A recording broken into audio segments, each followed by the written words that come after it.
I'm gonna sing, I'm gonna shout, I'm gonna let the reason out that his love goes on forever. I'm gonna take it all the way. Hey, thanks for joining us here on the Maple Minute this Tuesday, February the 8th, 2020. I'm Pastor Bill, and we're just here trying to give you some help for the journey of life as we all go through it together with Jesus. You know, this week we're going to talk about, or today we're going to talk about a problem that I think everybody at some point suffers from. Even they may deny it, but they do. Fear of missing out. Back a couple of years ago, you would hear people talking about FOMO, and you may even hear it every once in a while. That's the acronym for the fear of missing out. And we all go through it at times. I think that many of us struggle with being content with where we are and sometimes even with who we are in life. See, we look at, because of social media too, it's become even more so. TV does this to us. But we look at the talents and opportunities and lifestyles of others, maybe the rich and famous or shameless or whatever, and we wish that we could have what they have. We become envious of them, even though we may say, no, I'm not, but that's what we do. And then what we do is because of this, we relegate our happiness to a distant future.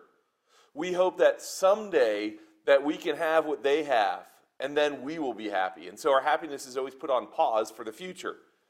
But if we can't be happy now, I'm just saying we won't be happy then. If we can't be content with what we have now, then I'm just telling you, you're never going to be content with what you have then. If we can't be content with our present circumstances, then our future won't bring us any contentment either. And that's the problem we suffer from. You know, I think on some level, we all probably agree with that to a point, and maybe you don't, but I think when it comes to things like money, possessions, and fame, these things are all short-lived, shallow things. Things like relationships, marriage, and children, they seem to be more fulfilling, but I want you to know that even these eventually prove to be incapable of providing sustainable satisfaction. And if you're hoping that your kids, babies, jobs, children, marriages, relationships, whatever, are going to fulfill those things, they won't. Because they just won't provide a sustainable satisfaction. That's the thing. See, the truth is the only thing that can bring us long-term contentment in life is a relationship with God. Because He is the ultimate source of enjoyment and peace. That's the truth. And that is something that so many people over time, even men in the Bible, were always seeking to do that. I think about Solomon. That's really what Solomon was trying to figure out. You know, God wants you to live, let me say it correctly. God wants to live life with you. And that's such a great thing. See, He wants to invade your day-to-day existence with His peace and His joy and His purposes for you. And when He does, it changes everything because He's the master of it. The Apostle Paul understood this. You know, despite some ridiculously depressing circumstances, things like multiple shipwrecks and prison sentences, beatings, and even a stoning, Paul would say that his life was characterized by two things: contentment and joy. Those are great things. In fact, over in Philippians chapter 4, in verses 11 through 13, he said this. He said, I'm not saying this because I am in need, for I have learned, and look what he learns, I have learned to be content whatever the circumstances. That's something I think that's hard to learn, but if we could ever learn that, it'd be great. Verse 12, he says, I know what it is to be in need. So he didn't always have everything. He says, and I know what it is to have plenty. Well, there again, that's a great situation. We'd rather be plenty than be in need. But he says, I have learned, and this is so key here, I have learned the secret of being content in any and every situation. Have you ever learned that? He says, whether I'm well-fed or hungry, whether living in plenty or in want. So get that back again. The secret of being content in any and every situation. What is it, Paul? And this is the verse that we often hear. I can do all things. I can do all this through Him who gives me strength. You know, people often quote this last phrase or use it as their life verse, and that's a great life verse. I'm not trying to disparage that. But they do that, and they talk about I can do everything through Christ, but I want you to notice the context here. You know, it's talking specifically about being able to enjoy life. That's really what he's talking about. He's not talking about doing some superhuman feats or even miraculous things. He's trying to talk about enjoying life, because life sometimes gets unenjoyable and we don't want to live the life that Christ has called us to. But here's the deal.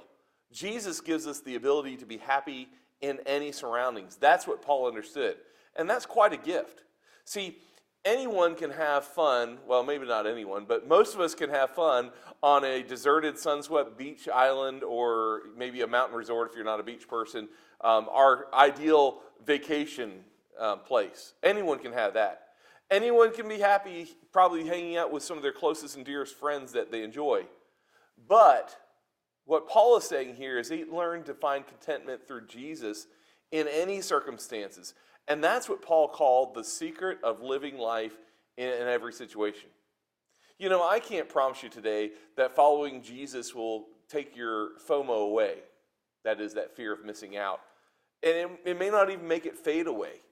It's human to want to be where the party is, to be somewhere better, especially for particular personality types. And maybe I don't have that one, but maybe you do. But you can find contentment and joy in your current situation, even if it's a miserable job that you want to quit, or a situation. See, no matter how ho-hum or humdrum or mundane that situation might be, once you find your fulfillment in God, you can discover the secret of living. And that's the truth, and that's worth knowing as we go through our journey in life. So as we finish up, let me ask you a couple thinking it over questions. First of all, do you ever struggle with contentment? If you do, how do you respond when you are tempted to be jealous of someone else? Secondly, how does knowing Jesus help you enjoy life even in potentially negative circumstances? And those negative circumstances have been real for the last 2 years or so as we've gone through COVID. And then thirdly, do you think contentment is the secret to living in any situation? Why or why not? Well, as always, these are great questions to answer. If you want to answer them personally, I would encourage you to write these questions down, back this up, write these questions down and answer them in your own time. Take some time to be thoughtful. Maybe use them as your devotional time as you read through Philippians chapter 4 and what Paul actually said. Or maybe it's a family devotional time. It would be great if you have some young teenagers in the house to discuss these matters, because this is what real life's all about, and you're helping prepare them for their future. Or maybe you have some younger kids. Or if you're not married, you don't have kids or whatever, maybe you've got a spouse that you can sit down and discuss these things. That would be a great idea. Or maybe if you're not married, you have some real close friend that you share some very close things about. So don't share them just with anybody, but these are worth talking about. Hopefully it'll lead you in a better direction, and maybe it'll give you the opportunity to talk some things over with some people and encourage them on their path. Praise Jesus' name, 'cause His love goes on forever. His love reaches to the highest mountain. His love stretches to